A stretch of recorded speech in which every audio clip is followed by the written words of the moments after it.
जितवाएगी, मुझे फलां जितवाएगा, मुझे आज भी वही तुरंत बेच रहा है। कभी कहता है कि सूबा इलेक्शन कमिश्नर मेरा रिश्तेदार है मरवत है, वो मुझे जितवाएगा। अच्छा भाई ठीक है बाबा तेरी वजह। कभी कहता है काकड़ मेरा रिश्तेदार है जो वजीर आजम है, वो मुझे जितवाएगा। बड़ी बात है तेरी भी, काकड़ को जितवाएगा। कभी इस्टेब्लिशमेंट की बात करता है। ये जो चूरन बेचने वाले हैं उनको एक बात आपको समझनी चाहिए, जो लोग यहां बैठे हैं उसको आप पर एतमाद नहीं है, उसको आप पर एतमाद नहीं है। वरना कहता ना लोग मुझे जिताएंगे, मैं तो कहता हूं लोग जिताएंगे, मैं तो कहता हूं लोग वोट देंगे, मैं तो लोगों से वोट मांग रहा हूं। मैंने तो किसी को नहीं कहा कि मुझे फलां जितवाएगा, फलां जितवाएगा, फलां जितवाएगा, मैंने तो नहीं कहा किसी को। एक आदमी अगर बरमला अपने लोगों में बैठ के ये बातें करता है कि वजीर आजम मेरा रिश्तेदार है वो जितवाएगा, ये जो सूबा इलेक्शन कमिश्नर है ये मेरा रिश्तेदार है ये मुझे जितवाएगा, कभी कहता है कि एस्टेब्लिशमेंट मुझे जितवाएगी, तो भाई अगर ये लोग तुम्हें जिताने वाले हैं तो फिर इन लोगों के पास वोट मांगने क्यों आते हो, मिन्नत तरह क्यों कर रहे हो, चाय पीने के लिए फोन क्यों करते हो लोगों को। ये सोच आपको समझनी चाहिए कि क्या है। जो आदमी तकिया किया हुआ है किसी और के ऊपर, जो ये समझता है कि वो काकड़ के जरिए असेंबली में जाएगा, जो ये समझता है कि वो जो इलेक्शन कमिश्नर सूबाई लगा है उसके जरिए असेंबली में जाएगा, जो ये समझता है कि एस्टेब्लिशमेंट के जरिए असेंबली में जाएगा, तो मुझे बताइए कि क्या वो आपकी सुनेगा। मुझे अगर पता चल जाए ना, मुझे पता चल जाए कि मुझे तो अवेश मरवत ने असेंबली में भेजना अकेले ने, मैं सुबह शाम इसके दरवाजे में बैठा रहूंगा, जीतने से पहले भी जीतने के बाद भी। लेकिन मुझे पता है कि असेंबली में भेजने वाले आप लोग हैं, मैं इलेक्शन से पहले भी आपके पास बैठा हूं, इलेक्शन के बाद भी आपके पास बैठूंगा, इसलिए कि मुझे वोट आपका चाहिए। मेरे पास ना काकड़ की सपोर्ट है, ना ये इलेक्शन कमीशन की सपोर्ट है, ना एस्टेब्लिशमेंट की सपोर्ट है, और ना मैं चाहता हूं। हम आपके जरिए इलेक्शन जीतना चाहते हैं, आपके जरिए असेंबली में जाना चाहते हैं, आपकी खिदमत करना चाहते हैं, आप हमारी ताकत है। इरफान मरवत साहब, आपको वोट मांगने का हक है, इस हक को मैं नहीं छीन सकता आपसे। आपके साथ जितने आपके हिमायती हैं उनको आपके लिए वोट मांगने का हक है, यह हक मैं नहीं छीन सकता आपसे, न उनसे छीन सकता हूं। वो चाहें तो मेरे पास भी आ सकते हैं कि जी आप बैठ जाइए और इरफान मरवत को वोट कीजिए, उनका हक है, मैं दूं न दूं ये मेरी मर्जी है। लेकिन जो तरीकेकार आपने इख्तियार किया हुआ है, जिस तरह आप लोगों को फोन करके धमकियां देते हो, ये धमकियां देना मुनासिब नहीं है। मैं बहुत शरीफ आदमी हूं, लड़ाई झगड़े से भागने वाला आदमी हूं, लेकिन जिसने मेरे गले में हाथ डाला है उसको मैंने अपने पैरों में डाला है, ये मैंने साबित किया है।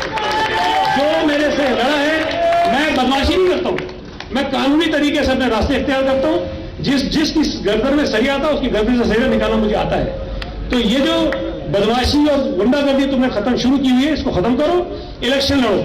इलेक्शन लड़ना तुम्हारा हक है।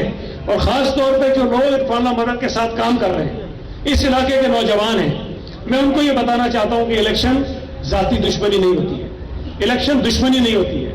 इलेक्शन होता है 8 फरवरी को खत्म हो जाएगा। हमने, आपने, सबने इसी इलाके में रहना है। आप मुझे जानते हैं, मैं आपको जानता हूं, आप मेरी इज्जत करते हैं, मैं आपकी इज्जत करता हूं।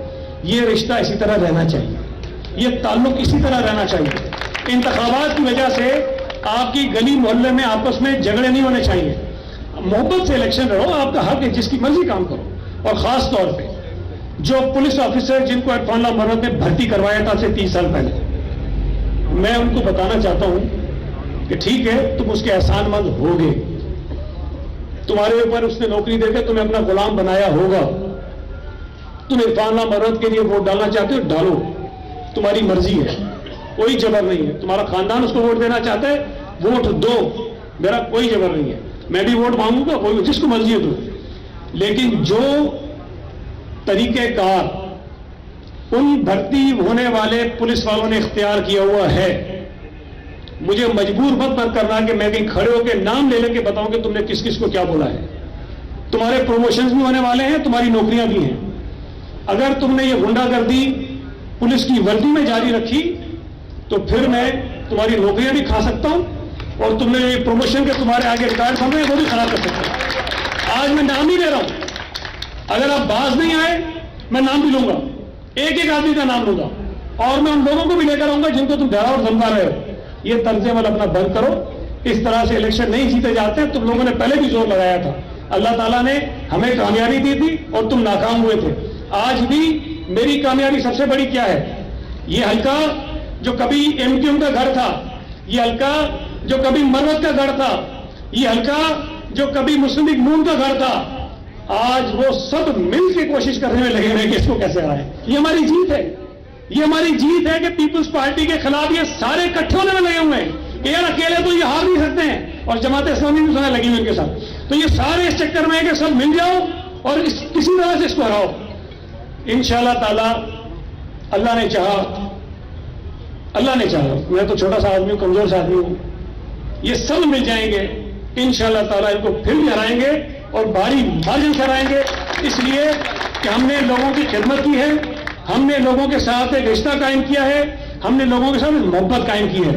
میں ہر تقریر میں ایک بات کہتا ہوں کہ شاید کوئی بندہ آ جائے سامنے، اس علاقے کی حلقے کی آبادی 5 لاکھ کے قریب ہے، میں ہر تقریر میں کہتا ہوں 5 لاکھ لوگوں میں سے کوئی ایک آدمی آئے، ایک جو یہ کہے کہ میں سعید غنی کے پاس گیا تھا اپنا مسئلہ لے کر اور اس نے مجھ سے بدتمیزی کی، اس نے مجھ سے اونچی آواز میں بات کی، اور میں یہ بھی بتا دوں کہ کئی لوگ ایسے بھی آئے جو مجھ سے اونچی آواز میں بات کرتے تھے، تلخی کرتے تھے، غصہ کرتے تھے، ناراض ہوتے تھے، لڑتے تھے۔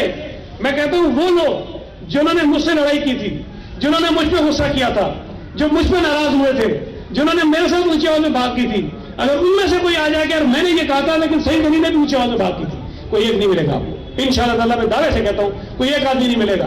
ہم نے اپنے علاقے کے لوگوں کو اپنے گھر کے ممبروں کی طرح سمجھا ہے، فیملی ممبر کی طرح سمجھا ہے، اگر کوئی ناراض نہیں تھا تو بٹھا کے اس کو سمجھایا ہے، کام ہونے والا تھا اس کو بتایا کہ ہو سکتا ہے، نہیں ہونے والا تھا اس کو سمجھایا کہ نہیں ہو سکتا ہے، تمہیں غصہ نہیں کرنا چاہیے۔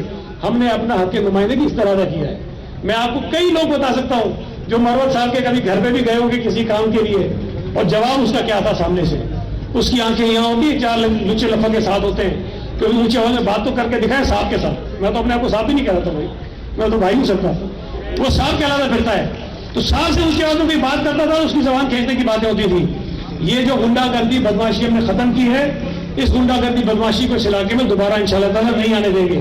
میں ایک صرف آخر میں بات کر کے آپ سے اجازت دوں گا کہ الیکشن کمیشن خاص طور پہ اس سے میری گزارش ہے کہ دیکھیں صوبہ سندھ میں جب نگراں حکومت آئی تھی اس وقت صوبہ سندھ میں تمام آفیسرز کا تبادلہ ہوا تھا۔ پولیس میں آئی جی سے شروع کیا انہوں نے، ہیڈ مارنر تک جو تھانوں میں لگے ہوئے تھے سب کے ٹرانسفر ہوئے، ایس ایچ اوز گئے، ڈی ایس پیز گئے، ایس پیز گئے، ایس ایس پیز گئے، ڈی آئی جیز گئے، ایڈیشنل آئی جیز گئے، کوئی ایک افسر بھی ہیڈ مارنر کی سطح تک کا ایسا نہیں تھا جو پیپلز پارٹی کے دور میں لگا ہوا تھا اور آج وہ لگا ہوا ہے، سب کے تبادلے ہو گئے۔ ٹھیک ہے کوئی بات نہیں، الیکشن تھے، ہونا چاہیے تھا۔ پھر اس کے بعد یہاں پر صوبائی الیکشن کمشنر کا تبادلہ ہوا، پیپلز پارٹی کے جو مخالف جماعتیں ان کی فرمائش پر۔ سچی بات بتاؤں وہ کسی کے کام کا نہیں تھا جس کو ہٹایا انہوں نے۔ ہم تو پوچھتے رہے کہ جگہ میں ان سے جو مطالبہ کر رہے ہیں ہٹانے کا، ان سے پوچھو کہ اس نے کیا کیا ہے۔ حلقہ بندی میں اس کا کوئی کردار نہیں تھا، باقی کام وہ کوئی کر نہیں سکتا، لیکن بہرحال دباؤ ڈالا الیکشن کمیشن پہ، اور الیکشن کمیشن نے صوبائی الیکشن کمیشن کو تبدیل کر دیا، کسی اور کو لگا دیا۔ چلے ہم چس پہ بھی چکے ہیں، ہمیں کیا فرق پڑتا ہے، لگا دیں آپ۔ اس کے بعد ایجوکیشن ڈپارٹمنٹ میں بہت سارے تبادلے ہو گئے، جو ڈسٹرکٹ ایجوکیشن آفیسرز تھے ان کے۔ پیپلز پارٹی نے شکایت کی الیکشن کمیشن میں کہ بھائی یہ کیا ہو رہا ہے، ایک دفعہ جب سارے ہو گئے دوبارہ کیوں ہو رہے ہیں، اور یہ ہمارے مخالفوں کی فرمائش پہ ہو رہے ہیں۔ انہوں نے سارے تو نہیں کینسل کیے، لیکن جو اس میں سے آروز لگے تھے ان کے آرڈر کینسل کر دیے، چلو آپ کی مرضی تھی۔ پھر اس کے بعد صوبہ سندھ کے 8 ایس ایس پیز کے تبادلے ہوئے پیپلز پارٹی کے مخالفین کی فرمائش پر۔ ہم نے شکایت کی الیکشن کمیشن میں، انہوں نے کہا جی ہم نہیں ہونے دیں گے، یہ غلط ہے، ہم نہیں ہونے دیں گے، ہم نے روک دیے۔ 2-4 دن پہلے وہ بھی ہو گئے۔ سوال یہ پیدا ہوتا ہے کہ جب کیئر ٹیکر حکومت ہوتی ہے یا جب الیکشن کے ماحول ہوتا ہے تو تمام جماعتوں کو یکساں ماحول ملنا چاہیے۔ ہم یہ بالکل نہیں کہہ رہے کہ ہماری مرضی کے افسر لگاؤ، ہم یہ نہیں کہہ رہے کہ ہماری مرضی کا صوبہ الیکشن کمیشن لگاؤ، ہم نہیں کہہ رہے کہ ہماری مرضی کے پولیس میں لوگ لگاؤ، جو تم نے لگا دیے، ہم آدمی اس قسم کے ماحول میں الیکشن لڑنے کا لڑ جائیں گے، کوئی مسئلہ نہیں ہے۔ لیکن جو دباؤ ڈال کے नाजायज तरीके के फैसले हमारे मुखालिफिन की फरमाइशों पर किए जा रहे हैं, इससे इलेक्शन कमीशन अपने आप को मुतनाज़ा बना रहा है। ये इस तरह से नहीं होना चाहिए। मैं ये समझता हूं कि इंतखाबात में तमाम जमातों को बशमूल पीटीआई की, सिवाय उन लोगों के जिन्होंने 9 मई के वाकयात में जिनका रोल है, जिन्होंने जीएचक्यू पर हमला किया, जिन्होंने कोर कमांडर के घर पर हमला किया, जिन्होंने हमारे शोहदा के यादगारों की बेहुरमती की या और कोई गैर कानूनी काम किया, उनके खिलाफ कानून के मुताबिक कार्रवाई होनी चाहिए। लेकिन बतौर सियासी जमात पीटीआई को भी हक मिलना चाहिए कि वो इंतखाबात में हिस्सा ले। और उसकी वजह यह है कि मैं ये बात क्यों करता हूं। देखिए, पीटीआई मैदान में नहीं होगी। हम जीतेंगे तो कई लोग कहेंगे कि पीटीआई नहीं थी, तुम इसलिए जीत गए। हम चाहते हैं कि पीटीआई मैदान में हो और हम फिर जीते, फिर लोग कहें कि हाँ तुमने सबका मुकाबला किया और सबको हराकर तुम जीते हो। हमारे लिए भी ये जरूरी है कि पीटीआई मैदान में होनी चाहिए।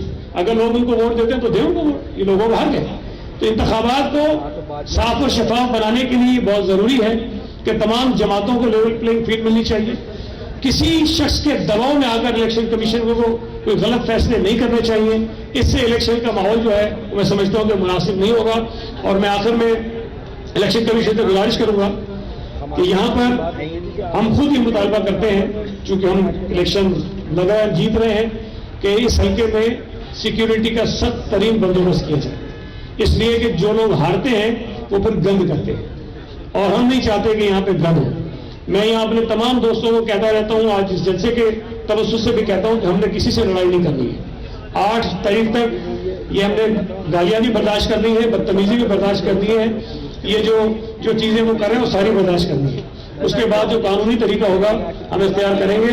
और मैं आपको बता दूं, जितना वो बोलेगा उतना वो फंसेगा।